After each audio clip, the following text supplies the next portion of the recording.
नमस्कार, बहुत स्वागत न्यूज़ 18 पर आपका बहुत बहुत स्वागत। आपके साथ मैं हूं ललित प्रजापति, आनंद हमारे साथ हैं और इस वक्त सबसे बड़ी खबर के साथ हम आपके पास ये वीडियो लेकर आने वाले हैं। सबसे बड़ी खबर ये है कि मिडिल ईस्ट में एक टेंशन चल रहा है, बातें युद्ध विराम की कही जा रही हैं, लेकिन अचानक से तुर्की को हुआ क्या है? तुर्की कह रहा है कि वो इजराइल पर अटैक कर देगा। ये ईरान के समर्थन में करेगा या कोई दबी छुपी ख्वाहिश है? और सबसे बड़ी बात, ज़बानी हमलों से जंग नहीं जीती जाती, ज़मीन पे क्या रणनीति है, ये भी एक बड़ा सवाल रहेगा। और इन सब के बीच एक सवाल जो मिडिल ईस्ट और पूरी दुनिया के भविष्य से टिका हुआ है कि दरअसल अमेरिका कह तो रहा है कि बातचीत होगी, ईरान की तरफ से भी नर्म रुख आ तो रहा है कि बातचीत होगी, लेकिन क्या इस बार भी इस्लामाबाद में होगी, कहीं और होगी, कहाँ वो बैठक होगी और कैसे उस बैठक का भविष्य पूरी दुनिया पर असर डालेगा, इस पर भी बातचीत करेंगे। लेकिन शुरुआत जो इस वक्त का सबसे बड़ा अपडेट है कि आखिर अर्दोगान को हुआ क्या है, क्यों वो कह रहे हैं कि नेतन्याहू को खाक में मिलाकर रख देंगे, इसी से शुरू करेंगे। आनंद, क्या ये अपडेट? बिल्कुल, देखिए, आप इसको अगर इस तरीके से देखेंगे तो ये एक तरीके से ईरान के समर्थन में तुर्की रहता है।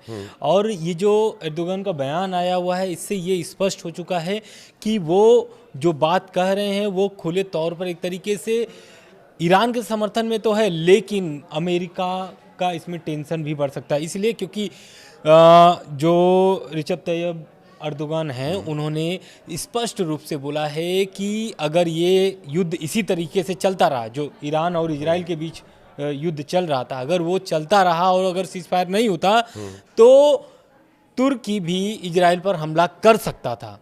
उनका अभी भी बयान है, उनका ये कहना है कि नेतन्याहू जो है वो एक तरीके से वो युद्ध अपराध कर रहे हैं। एक बड़ा आरोप लगाया है एर्दोगन ने बेंजामिन नेतन्याहू पर। साथ में ये भी कहा है, धमकी भरे लहजे से उन्होंने एक बयान भी दिया है। उनका बयान ये है कि तुर्की की जो सेना है लीबिया और नागोर्नो काराबाख में घुसी थी सेना, जिस तरीके से तुर्की की, उसी तरीके का ऑपरेशन चला करके इजराइल में भी घुस सकती है तुर्की की सेना। लेकिन दिलचस्प बात यह है कि तुर्की जो है कि नाटो सदस्य भी है, उसको भी देखना ध्यान होगा, क्योंकि नाटो सदस्यों में भी यूरोपीय कंट्री हैं और अमेरिका भी खुद है।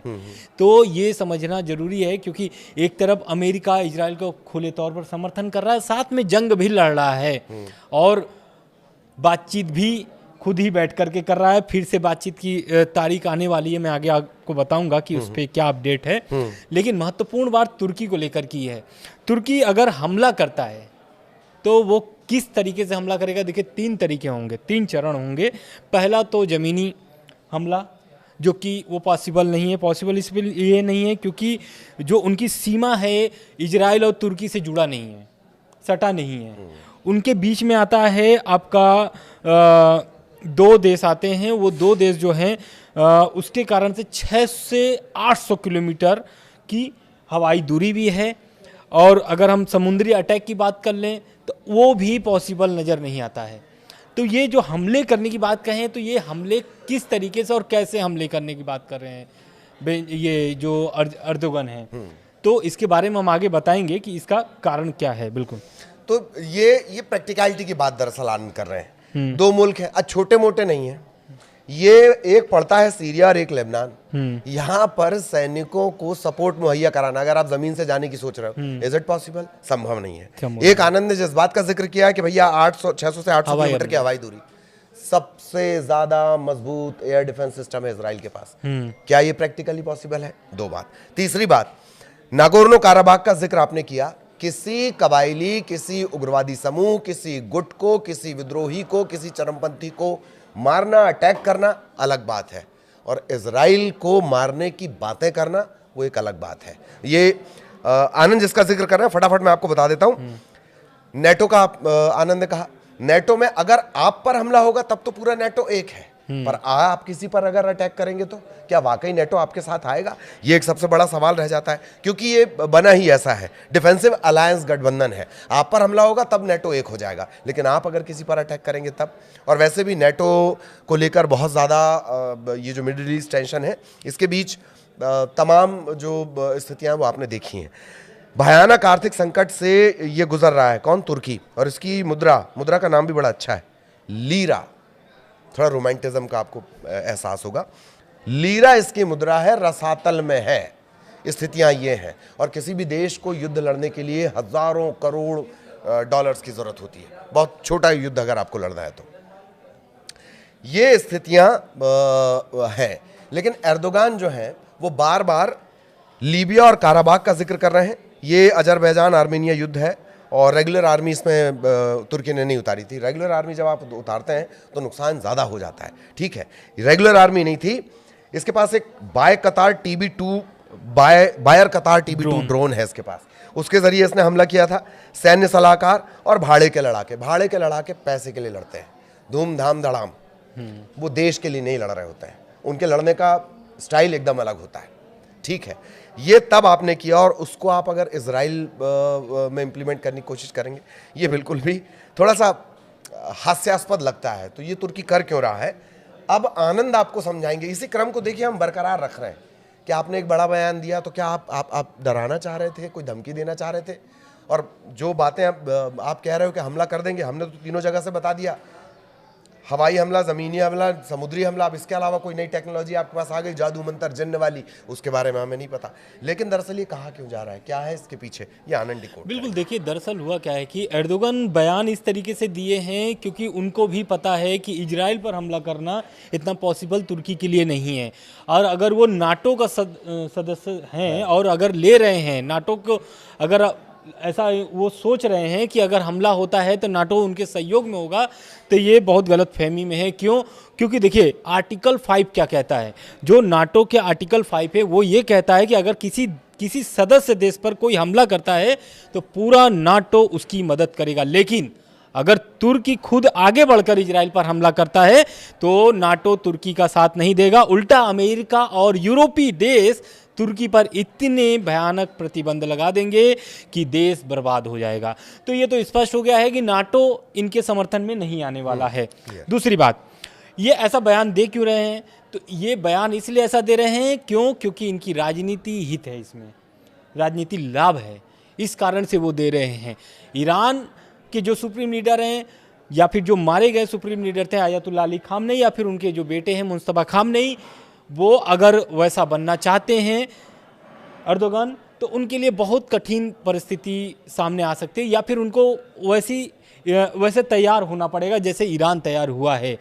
पहला तो आपको सदस्यता छोड़नी पड़ेगी नाटो की, और ये पॉसिबल नहीं है। क्यों? क्योंकि नाटो से आपको बहुत लाभ मिल रहे हैं, और एक तरीके से हम ये बोले सैन्य सहयोग जो है वो बहुत बड़ा सहयोग है। तो एर्दोगन क्या है, वो पूरी दुनिया में मुसलमानों का रहनुमा यानी कि मसीहा साबित करना चाहते हैं अपने आप को, खुद को खलीफा, जो बिल्कुल इससे पहले भी बात आई है। हाँ। ये खुद को खलीफा बनाना चाहते हैं। सुन्नी जो मुस्लिम पंथ है, इस्लाम का जो पंथ है सुन्नी, उसको ये एकजुट करके, और ओवरऑल उसमें शिया को भी हम शामिल कर लें, जैसे ईरान जो है वो शिया मुल्क है, तो ये कुल जमा खलीफा बनने की चाहत है, ऐसे समझे आनंद? बिल्कुल खलीफा बनने की। और जो तुर्की में जो कट्टरपंथी या फिर रूढ़िवादी वोटर्स हैं, उन्हें खुश करने के लिए ये ऐसे मतलब बयान, आक्रामक वाले बयान देते रहते हैं। तो कुल जमा ये है कि ये जो बयान था एर्दोगन का, एक तरीके से वो राजनीति लाभ लेने के लिए ये बयान दिए।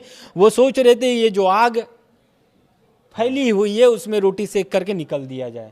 तो वो बयान को अगर आप पूरी तरीके से देखेंगे तो पूरे मायने यही निकलते हैं कि वो अपने देश में वो फिर से अपने राजनीति जो ढांचा है उसको और मजबूत करना चाहते हैं, और जो भी वोटर्स हैं वो अपनी तरफ खींचने के लिए वो इस तरीके के बयान दे रहे हैं। बैठक कहाँ हो रही है, आनंद उसका अपडेट देंगे। उससे पहले बड़े दिलचस्प फैक्ट मैं आपको बता रहा हूँ। आनंद ने जो कहा है उसे ऐसे आप थोड़ा सा समझ लीजिए कि जब पाकिस्तान वालों के पास कोई मुद्दा नहीं होता है, महंगाई हो जाती है, नेता पिटने वाले होते हैं, तो वो कहते हैं हम भारत पे अटैक कर देंगे, हमारे घर खाने को नहीं पर हम भारत पर अटैक कर देंगे। तो पाकिस्तानी थोड़ी देर के लिए खुश हो जाते हैं।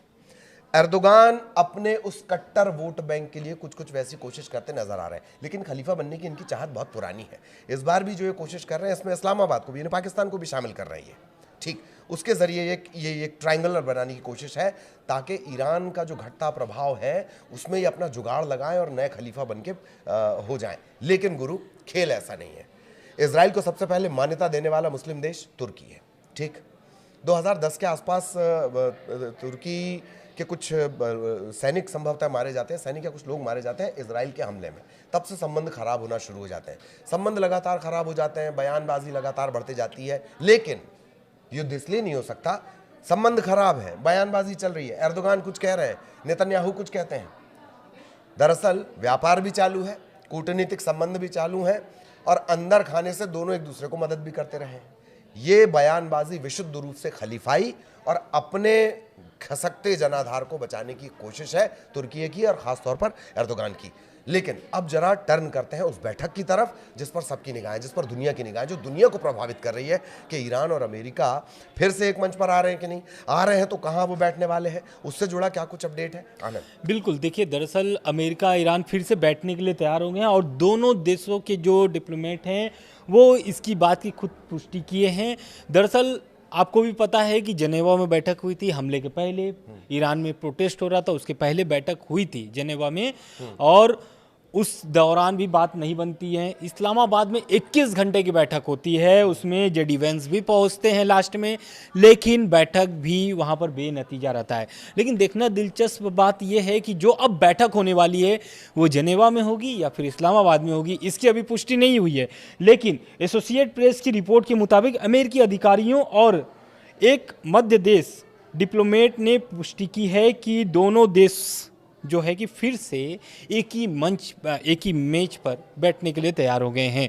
लेकिन इसकी दिन, तारीख, समय अभी निर्धारित नहीं की गई है। हाँ, बैठने के लिए तैयार हैं, जल्द ही अनाउंसमेंट भी हो सकता है तारीखों का। बिल्कुल, तो ये देखिए जगह तय नहीं है, लेकिन जिस तरह की बातें आ रही हैं, जिस तरह की जानकारियां मिल रही हैं, मुफीद जगह की अगर बात कर ली जाए, ओमान इस तरह की पहले ही कोशिश कर चुका है। इस्लामाबाद में या ये कहें कि पाकिस्तान में जो एक्सपर्ट हैं वो ये जानकारी दे रहे हैं कि पाकिस्तान में अभी भी कुछ संभावना है कि वहाँ पर बैठक को एक बार फिर कर दिया जाए, क्योंकि ओमान की बैठक में ये ललित बैठे हैं या आनंद बैठे हैं, लेकिन आपस में बातचीत नहीं कर रहे हैं। इन सब के बीच एक तीसरा कैरेक्टर है जो वहाँ के मंत्री थे, मेरा ख्याल विदेश अब्बास अराक्ची। हाँ, तो दोनों ही ना ईरान के लोग ईरान के अमेरिकन से बात कर रहे हैं, अमेरिका की ईरान से बात कर रहे हैं, उनकी कोई और मध्यस्थता कर रहा है।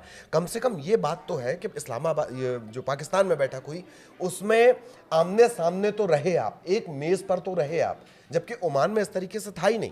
ओमान में तो अलग अलग कमरों में बैठकर ये डिस्कशन चल रहा था। सोचिए ऐसे कैसे बात बनेगी। कम से कम यहाँ तक तो अब बात आई है। जानकार ये कह रहे हैं कि पाकिस्तान की कोई जगह हो सकती है या कौन सी आगे की जगह होती है वो भी हम अपने दर्शकों को बताएंगे। एक फैक्ट इंपॉर्टेंट रह गया था, वो आपको ज़रूर जान लेना चाहिए। तुर्की को लेकर एक बात ये भी कही जा रही है कि ईरान के बाद इजराइल अगर अपने प्रभाव को उसी तरीके से बढ़ाना चाहता है उस पूरे इलाके में, तो तुर्की उसके लिए सबसे बड़ा खतरा बन सकता है। ये भी अंदर खाने में एक बातचीत चल रही है। लेकिन एर्दोगान सिर्फ अपना एटीट्यूड दिखा रहे हैं, अपना एक तरीके से वो बता देना चाहते हैं कि मैं कहीं से कमज़ोर नहीं हूँ। कमज़ोर सबसे ज़्यादा यही बोलता है कि मैं कहीं से कमज़ोर नहीं हूँ। एक तरह से ये हिंट भी कहा जा सकता है। और जैसे आनंद ने डिकोड किया कि अंदर खाने की राजनीति है, उसके लिए बिल्कुल बयान दिया जा रहा है। और ये बैठक में एक और जोड़ देते हैं, खबर अपडेट आई है कि रूस के बाद चीन ने भी, यानी शी जिनपिंग ने भी 4 पॉइंटर के प्रस्ताव रखे हैं सीज फायर को लेकर के, यानी कि युद्ध खत्म करने के लिए डील को लेकर के। जो अमेरिका ईरान की जो बैठक होने वाली है तो उसकी मध्यस्थता करने के लिए अब चीन भी आगे आ गया है। चीन ने प्रस्ताव रख दिया है कि हम बातचीत करवाने के लिए तैयार हैं, आप लोग झगड़ा अपना खत्म कर लीजिए। बिल्कुल, तो एक तरह से दो बड़ी सुपर पावर हो गई। कल हमने आपको बताया था कि रूस की, हाँ, रशिया ने कहा है कि आप हमरा जो आपका एनरिच यूरेनियम है वो हम रखने को तैयार हैं। चाइना ने कड़ा रुख दिखाया और आज चाइना ने बात कहा। बहुत अच्छी बात है आनंद भाई, लिटरली बहुत अच्छी बात है कि कम से कम ऐसे बड़े पावर्स जो हैं, ऐसे वीटो पावर्स जो रखते हैं, जिनका दमखम है हथियारों के दम पर, टेक्नोलॉजी के दम पर, बाजार के दम पर, आर्थिकी के दम पर, कम से कम वो ये कोशिश कर रहे हैं कि युद्ध रुक जाए। युद्ध रुकने ही चाहिए, बिल्कुल युद्ध रुकने ही चाहिए। आगे भी इसी तरह के अपडेट आप तक पहुंचाते रहेंगे। फिलहाल हम दोनों को इजाजत दीजिए। नमस्कार।